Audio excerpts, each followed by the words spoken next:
Best coffee farming practices for maximum farm income. Here is a comprehensive sustainable coffee farming practices.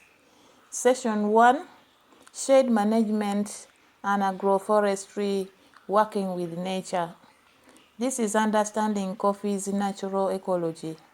The single most important ecological principle determining long-term coffee productivity, farm resilience, and economic sustainability is understanding that coffee evolved as a shade-adapted understory species in the forest of Ethiopia, thriving under the dappled light of larger trees, and performs optimally in managed shade systems that mimic this natural ecology rather than the full sun-intensive monocultures that dominate much modern coffee production.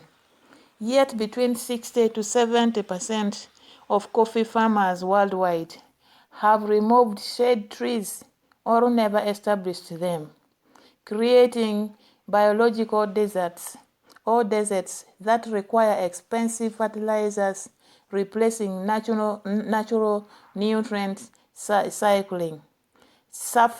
They suffer devastating pest outbreaks without natural predators, experience severe soil degradation from erosion and, and organic matter depletion, and produce lower quality coffee lacking the complexity and cap quality that shade-grown coffee develops.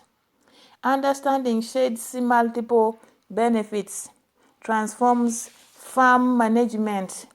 Properly managed shade trees provide between 30 to 50% canopy cover, creating filtered light that moderates temperature extremes, reducing heat stress that lowers coffee quality, maintains soil moisture, reducing irrigation needs by between 40 to 60%, cycles nutrients, bringing deep soil minerals to surface through leaf fall, fixes nitrogen if leguminous species are used, potentially providing 40 to 80 kilogram nitrogen per hectare annually and eliminating fertilizer costs, provides habitat for beneficial insects and birds that control coffee pests naturally, produces valuable secondary products including timber, fruits, or firewood, generating additional farm income, protects soil from erosion, preventing catastrophic land degradation, and moderates coffee production, creating more stable yields across years compared to boom-bust cycles of full sun production. The economics are compelling when analyzed honestly over decades rather than single years. Full sun coffee may produce between 20 to 30% higher yield initially, in the first 5 to 10 years, but requires expensive fertilizers which is costing between $200 to $400 per hectare annually. Pesticides costing between $150 to $300 per hectare. Potential irrigation and creates trees that burn out after 12 to 15 years, requiring costly replanting while accumulating soil degradation, reduces low-term site productivity.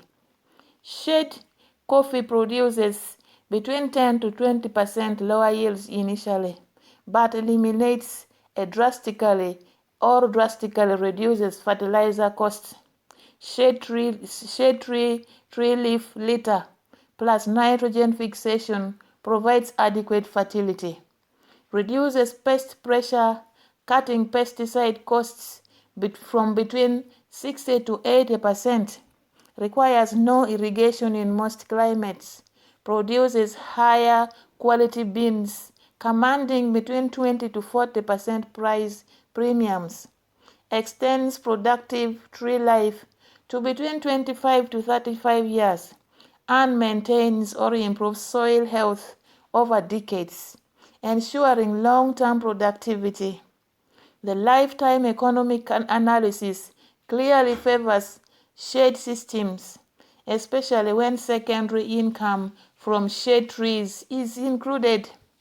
A hectare of shade coffee might produce between 1,200 kilogram green coffee, worth between $6,000 to $9,000 at specialty prices, plus between $500 to $1,500 from shade tree products versus full sun producing producing between 1,400 kilograms, worth between $2,100 to $3,500. Commodity prices, with the input costs of dollars of between $600 to $900, creating between $6,000 to $9,000 net income from shade versus income of between 1,500 to 2,600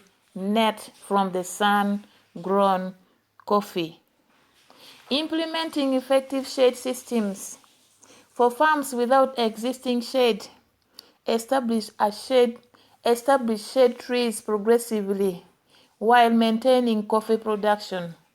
Select shade tree species suited to your climate and on an altitude, considering growth rate, canopy density, product value, and compatibility with coffee. Excellent shade species include nitrogen-fixing legumes like Inga species, widely used in Latin America, fast-growing, excellent nitrogen fixation, and edible pods. There is also Erythrina species, coral trees, providing beautiful flowers, moderate shade, and thus nitrogen fixation.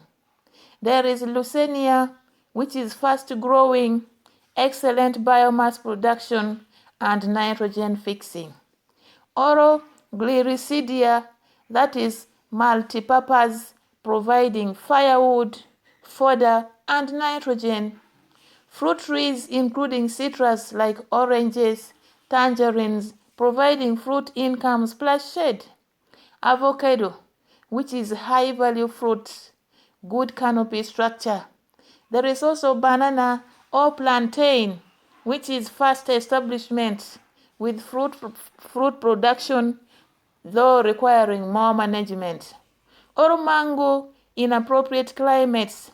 Timber trees like Grevillea robusta, valuable timber, light feathery shade, and native hardwoods, or bamboo, providing construction materials or fiber, or other multi-purpose species suited to local conditions.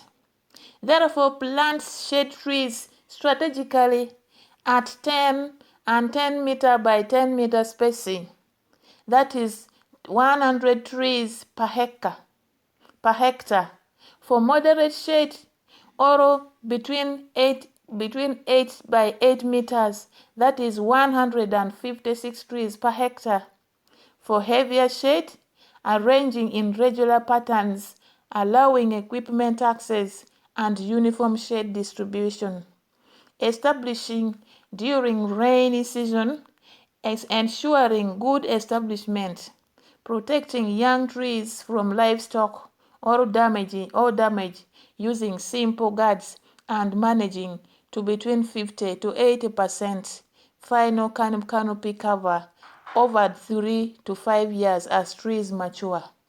During establishment phase, that is between year 1 and year 3, young shade trees minimally compete with coffee, allowing normal production while building canopy. From years 4 to 8, shade develops progressively, requiring thinning some trees or pruning to maintain optimal light levels. Beyond year 8, mature shade systems provide full benefits, requiring only modest annual pruning, maintaining desired density. For farms with existing excessive shade, over or more than 70% canopy cover, implement strategic thinning. Remove poor performing or badly positioned trees, increasing light penetration to between 50 and 60% canopy cover, which is optimal for most coffee varieties. Prune remaining trees, reducing canopy density and lifting canopy height, allowing light underneath while maintaining adequate shade and maintaining lighter shade through regular pruning every 1 to 2 years. Preventing excessive shade return. Coffee under excessive shade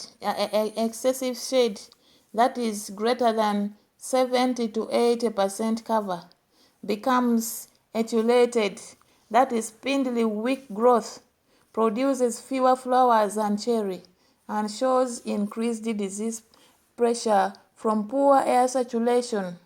Therefore, optimum shade of between 40 to 60% balances all benefits without excessive competition.